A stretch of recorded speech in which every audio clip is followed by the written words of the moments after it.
What's up, guys? It's CJ back again with another video. Today I want to talk about our campaign diary. I guess we'll start this series. Me and my friends have been playing through Waterdeep Dragon Heist. I'm the DM. Today it's probably just going to be me on here kind of going over what's happened the first two sessions, because I probably should have started this when we first started the campaign, but I decided we're going to do this as a series, at least for a bit. We'll see how it goes. I kind of just want to record how our stuff's gone, and kind of so we have this to look back on, whether it's 10 years down the road or 5 years down the road or 2 fucking weeks down the road, because nobody remembers what happened in past sessions. So I've been DMing it. I've read through it mostly, at least once. I will say shout out to Sly Flourish. His lazy DM prep and all that has helped immensely at getting this running.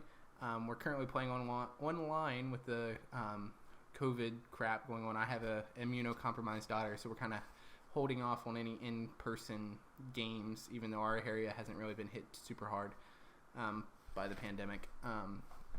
So we're playing on Roll20. I didn't buy the module on there.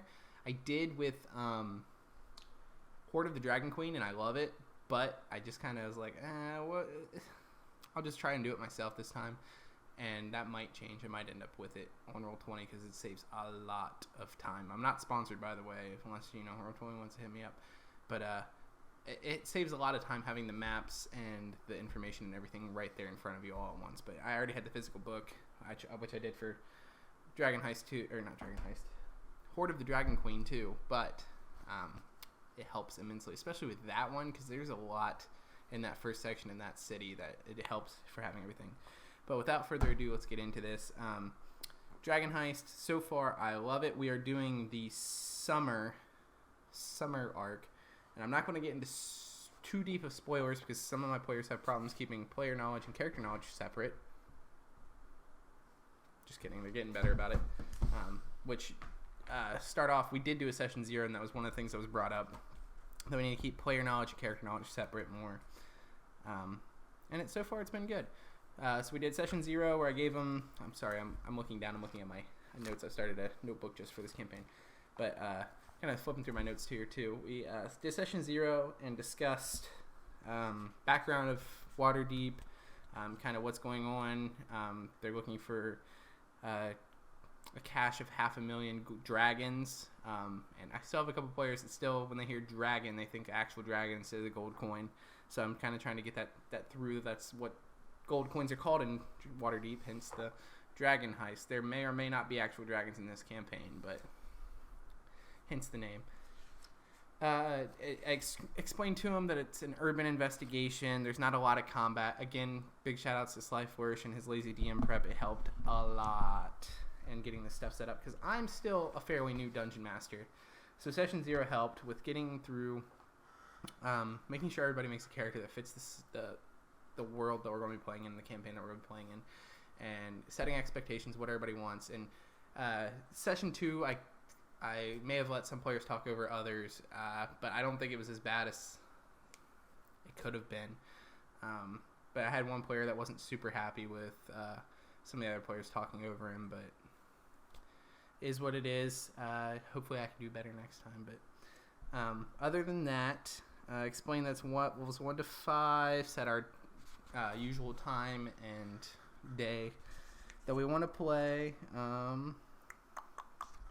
Talk about if there's any themes that anybody's uncomfortable going through, like playing through, like rape and whatnot. And we kind of all agreed that if it's something that's being investigated by the party, it's fine. If it's a theme of it, that's okay. But as long as it's not the party running around doing things like murdering children and committing rape, it's okay. If you get to that point, that's not okay, and you probably will be asked to leave the group because that's not what this game's about at all.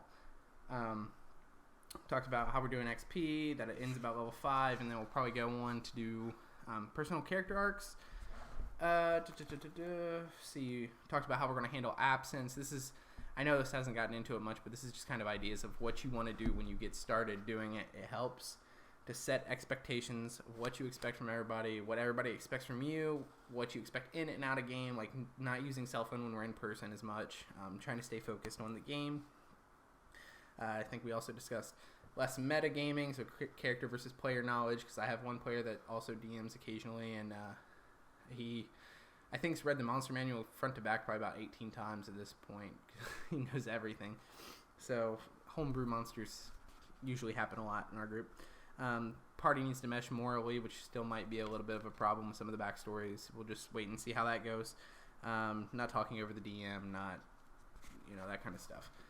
So that was session 0. Everybody kind of got their characters set up some connections between characters to some extent, connect everybody to the world of Faerun and the Sword Coast and Waterdeep and whatnot, and why they're there, etc. And I think just about everybody's got a connection there now, and if not, we're still working on them. And they're not super important super early, but it does really, really help to, why are your characters here, why are they together, what's going on. So we get to chapter 1, which is a friend in need. And everybody's characters, we've got, in this group, my wife is playing Zara Serdolin, which when we looked up was Elvish for Of the River, who's a half-elf Circle of the Land druid with a hermit background. And she's setting out to develop a potion that she created. That's kind of why she's out of being a hermit and back into society. She's working on developing and perfecting a potion that kind of Eureka came to her. That we've kind of homebrewed. We call it Iron Skin Brew, and for now it's going to give like 10 temporary hit points for like 2 minutes. We'll see if that's broken or not, and we'll go from there. And it's something that she can improve upon and move forward with. And that's what she's working on. She's been favoring her Thorn Whip a lot and had some fairy fire pranks, but we'll get into that when we get into session 2 information. We've got Jake, who's playing Rikus Lorothian. I'm sorry if I'm mispronouncing that, Jake. You'll have to leave it in the comments if I am. Who's a half-elven gunslinger fighter. He by choice does not have a gun yet. I mean, no, you don't get it till level 3, and they're about to hit level 3, but he kind of wants that to be part of his character arc, where he's kind of working towards developing it. And in his backstory, he comes from like a special force group of gunslingers that kind of got wiped out, and now he's just kind of working for gold, trying to settle down, retire, and get out of the game to an extent. That's kind of where he's at with his. We've got Josh. Well, okay, there's 2 Joshes in this group. So Josh L is playing Gareth, who's a variant human knowledge cleric, who is overarching story is going to kind of be a late game thing, kind of Critical Role-esque in the sense of he's got some stuff to do with Vecna, maybe, and whatnot. He's got a blue grimoire that he carries around that records all of his information in as he's learning everything. Then we got Josh S, who's playing Raymond Alexander Zephyr, who is a changeling bard, which other players, if you're watching this, you don't know that. You don't know that. Who am I kidding? You guys probably aren't watching this video. But yeah, he hasn't revealed that to the party yet, that he's a changeling. And I don't want to get too into his backstory in case the other players do watch it, because that's his to reveal more so. But he's not a bad person, but he's not a good person either, per se. So we'll see how all that develops and go from there. And then we have Zach, who's playing Calibrin, the tiefling rogue, who has a connection to Raymond. We haven't explored it super deep. They've worked on it more. I haven't. I know as a DM, this probably should have, but I haven't got super deep into working with that one yet. But that's the party so far. We have a couple friends that might jump in and occasionally jump out, so the party might change. But that's session 1 and 2. That's been the party. See, I've got, from there, we developed, I have a story web figured out, which I don't think that's going to focus very well. But with everything, because my party tends to get off track, so this kind of is for me to be able to know what order things are supposed to go in the book, to how to kind of get things back. So it starts, Dragon Heist starts with a Tavern Brawl between the Zents and the Xanathar Guild, who are 2 of the big factions within this story, working towards that gold cache. The players have the option of jumping in and helping Yagra, I believe is her name, an orc Zent, who's kind of ambushed by 5, I believe, 1 named and 4 thugs of the Xanathar Guild, but she manages to knock 1 out, and then the players decided not to help, kind of went in to see, not wanting to take her ace away, I believe is how it was put, and wanting to see how badass she was and if she could take them all out. And the other 4 kind of ganged up and ended up knocking her out, with the party kind of taking her and letting her rest it up to talk to her later and whatnot, as the others were chased out of the tavern. But not long after that, fight, I was going to change this, but I ended up keeping it the same. I was going to change it to a demon in Sturgis that emerged from the yawning portal in the middle of the room, but I kept it as the troll in Sturgis. The only reason I would change it is kind of foreshadow later into the story, but after looking at the challenge rating and the fact that there's a role-playing opportunity there with the fire for trolls and Durnan requesting them to do that, I thought about changing it to like holy water or something, but I didn't want to get into all that. So we kept it as trolls, as the troll, because I kind of wanted to keep that fire aspect of somebody being ready with the fire to stop it from healing itself. And it worked great. And right after that fight, I leveled him up to 2, which it doesn't suggest you do that until like way after the first I think after the end of the first chapter, I want you to level up to 2, which is, nobody likes being level 1. You don't have access to many spells and abilities. It's not as fun. You're dangerous. It's dangerous for the players because they're squishy. I mean, there's a big difference between that first level health and second level health. It goes a long way. So I went ahead and leveled him up to 2. It didn't break combat that much. I mean, the only other combat they've done so far is, we'll get into later. It was kind of a cakewalk, but also, why couldn't it be? It's just Kenku, and they did it right, and they had a jump around surprise on him. So after all that, Volo approaches and asks them to kind of help go find Floon. They take up the quest with the agreement of, he gave them 10 gold, 10 dragons each, or use the right phrase, 10 dragons each, and with the promise of, I think it's like 110 or something, or 100 each when they return with him. So they took that, they started heading off, or they spent the rest of the night kind of role-playing within the tavern. Some of them repaying drinks from tables that were smashed during the fight with the troll. Others kind of dodging repaying drinks. The bard, of course, ended up sleeping with the barmaiden, which there's some plot twists to come from there. I've already talked to the player. If you've run this, you know about Bonnie and what's going on there. My other players don't know anything yet. But I did talk to the player that did that, and it kind of works out great because he's the same thing, the same way, whatnot. So there's some cool story arcs that can develop from that, just from the bard being a horny bard. For once, it's actually going to be beneficial to the story, I think. So after all that, there was a part with kobolds in a trench coat in another room when the bard was trying to find her room, etc., that she had told him because he was inebriated. Which seems to be a running theme between the sessions. The bard's always drunk. Which we'll get into that in just a second. But he ended up sleeping with her, and we rolled for all of that kind of stuff, what was going on there, and see if there's any baby bards going to be running around and stuff like that. But we don't want to get into that stuff right now. Other than that, I think they were waiting for Yager to kind of wake up, and they spent the night there, I think, with rooms courtesy of Durnan for their assistance in the troll fight. He kind of gave them each a round of drinks, and then they were given rooms with one player. I think the bard, even after betting, the barmaid ended up sleeping at one of the tables or something, instead of sharing a bed with somebody, because I think I only gave them 4 beds with 5 players just to see what happened, whatever.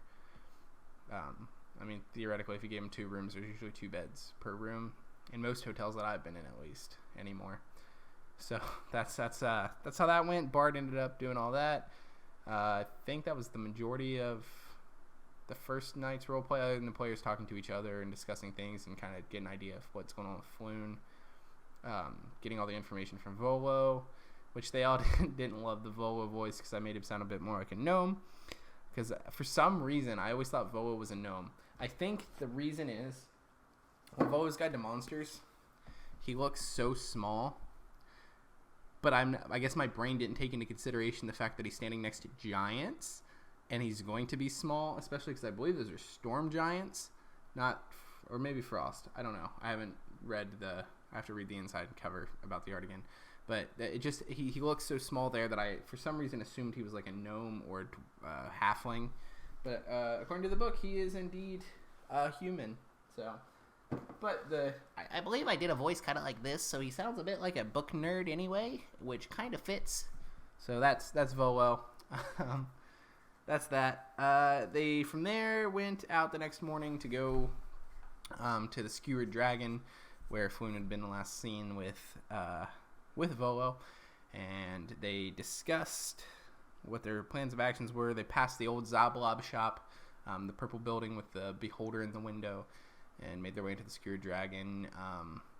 Player got totally wasted when they asked for the strongest thing that they had, and I kind of came up with a drink with what I call dragon piss, some exotic liquor maybe mixed with actual dragon urine that's super, super potent, and the bard got blackout drunk, and it led to some awesome music after leaving. They got the information they needed, kind of, that Floon was last seen leaving with Rhaegar, something like that. Neverember, Rhaegar.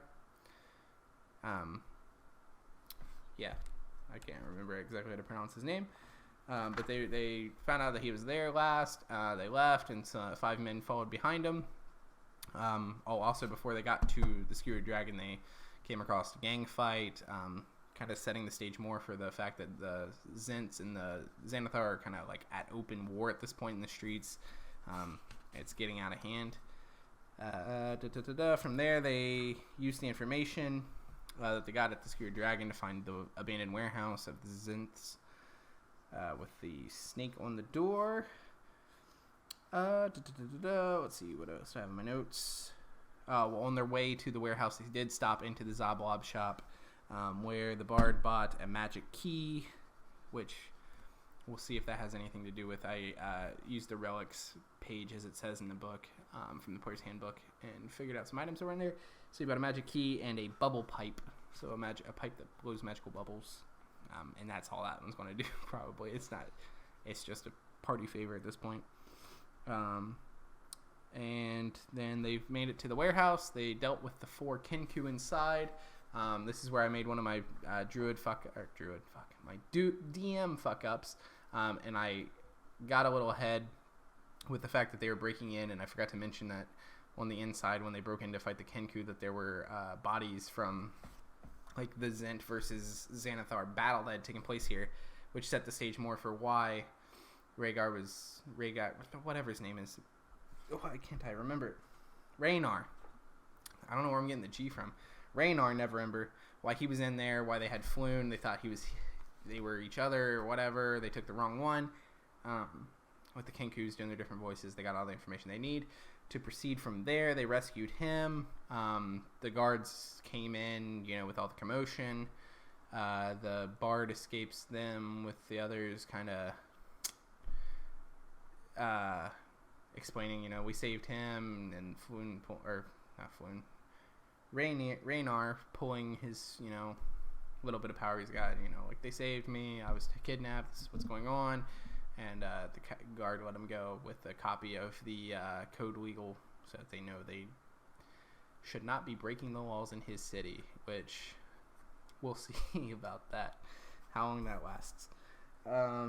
Magic item wise, I think they get a paper bird from there that the knowledge cleric has, which they haven't identified it yet. They just know that it's a magical piece of paper. They don't know what it does yet, so we'll get into that later.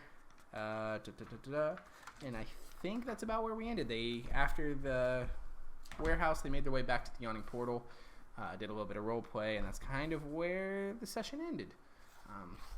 We're heading into session 3. We're still less than 5-6 pages into the adventure, so not bad pace. I like slower pace, and gives more time for roleplay, and our group has had problems with that before.